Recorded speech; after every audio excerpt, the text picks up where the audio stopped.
ರೈತ ಬಾಂಧವರಿಗೆಲ್ಲ ನಮಸ್ಕಾರ. ನಾನು ಅಶೋಕು. ನಿಮ್ಮ ತೆಂಗಿನ ತೋಟದಲ್ಲಿ ತೆಂಗಿನಕಾಯಿಯನ್ನು ಕಟಾವು ಮಾಡಿಕೊಡಲು ನಿಮಗೆ ಲೇಬರ್ಸ್ಗಳು ಸಮಸ್ಯೆ ಇದ್ದರೆ ಅಥವಾ ಕೊನಕಾರ್ ಸಮಸ್ಯೆ ಇದ್ದರೆ ಈ ವಿಡಿಯೋವನ್ನು ಪೂರ್ತಿಯಾಗಿ ನೋಡಿ, ಏಕೆಂದರೆ ಈ ವಿಡಿಯೋದಲ್ಲಿ ನಿಮಗೆ ಉತ್ತಮವಾದ ಮಾಹಿತಿಯನ್ನು ಕೊಡುತ್ತೇನೆ. ಪ್ರತಿ ಸಲನೂ ಸಹ ನಮ್ಮ ತೋಟದಲ್ಲಿ ಬಂದು ತೆಂಗಿನಕಾಯಿ ಕಟಾವು ಮಾಡುವ ರಂಗನಾಥಣ್ಣ ಮತ್ತು ಅವರ ಟೀಮು ಬಂದು ತೆಂಗಿನಕಾಯಿಯನ್ನು ಕಟಾವು ಮಾಡುತ್ತಿದ್ದಾರೆ. ಜೊತೆಗೆ ನಿಮ್ಮ ತೋಟದಲ್ಲಿ ತೆಂಗಿನಕಾಯಿ ಕಟಾವು ಮಾಡುವವರ ಸಮಸ್ಯೆ ಇದ್ದರೆ ನಾನು ಡಿಸ್ಕ್ರಿಪ್ಷನಲ್ಲಿ ಇವರ ನಂಬರನ್ನು ಹಾಕಿರ್ತೀನಿ. ಆ ನಂಬರಿಗೆ ಕಾಂಟ್ಯಾಕ್ಟ್ ಮಾಡಿ ಸ್ನೇಹಿತರೆ. 5 ಅಲ್ಲ 10 ಎಕರೆ ಅಲ್ಲ 20 ಎಕರೆ ಇದ್ದರೂ ಸಹ ಬಂದು ತೆಂಗಿನಕಾಯಿಯನ್ನು ಕಟಾವು ಮಾಡಿಕೊಡುತ್ತಾರೆ.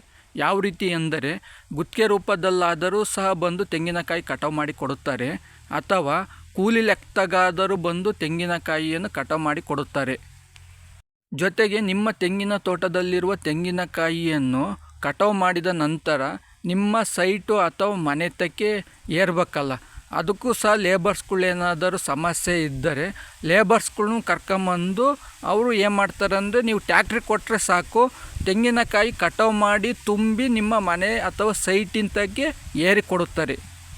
ಜೊತೆಗೆ ಇವರಿಗೆ ತೆಂಗಿನಕಾಯಿ ಕಟಾವು ಮಾಡೋದರಲ್ಲಿ ಬಹಳ ಅನುಭವ ಇರುವ ಕಾರಣದಿಂದ ನೀವೇನಾದರೂ ಕೊಪ್ಪರಿಗೆ ಹಾಕಬೇಕು ಅಂದುಕೊಂಡಿದ್ದರೆ ಕೊಪ್ಪರಿಗೆ ಹಾಕುವಂಥ ತೆಂಗಿನಕಾಯಿಗಳನ್ನು ಮಾತ್ರ ಕಟಾವು ಮಾಡಿ ಕೊಡುತ್ತಾರೆ.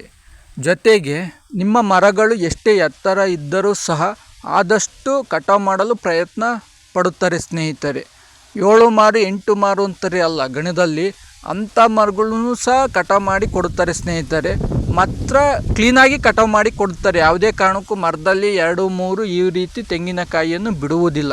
ಒಂದಿದ್ರೂ ಕಟಾವು ಮಾಡ್ತಾರೆ, 2 ಇದ್ರೂ ಕಟಾವು ಮಾಡ್ತಾರೆ, 10 ಕಾಯಿ ಇದ್ರೂ ಕಟಾವು ಮಾಡ್ತಾರೆ, 20 ಕಾಯಿ ಇದ್ರೂ ಕಟಾವು ಮಾಡ್ತಾರೆ.